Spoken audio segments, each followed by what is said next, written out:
পবিত্র রমজান মাস মানেই রহমত, বরকত আর একসাথে থাকার আনন্দ।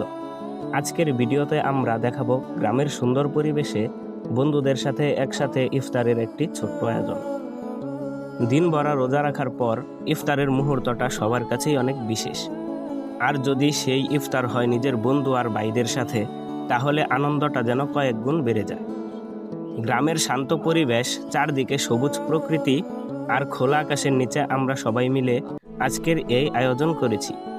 ছোট একটা আয়োজন হলেও সবার ভালোবাসা আর আন্তরিকতায় এটি হয়ে উঠেছে অনেক বড় একটা আনন্দের মুহূর্ত। ইফতারের প্রস্তুতি চলছিল অনেকক্ষণ ধরেই। সবাই মিলে কাজ করলে যে কোনো আয়োজনই অনেক সহজ হয়ে যায়। কেউ রান্নায় সাহায্য করছে, কেউ আবার ইফতারের জন্য অন্য প্রস্তুতি নিচ্ছে।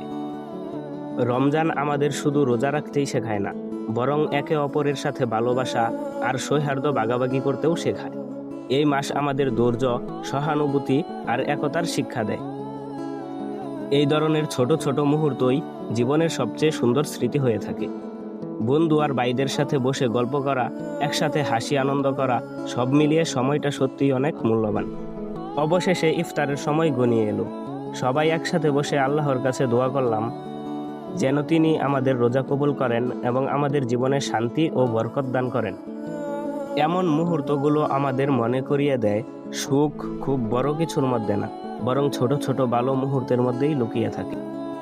হে আল্লাহ, আপনি আমাদের সবার রোজা কবুল করুন এবং আমাদের জীবনে রহমত ও বরকত নাজিল করুন।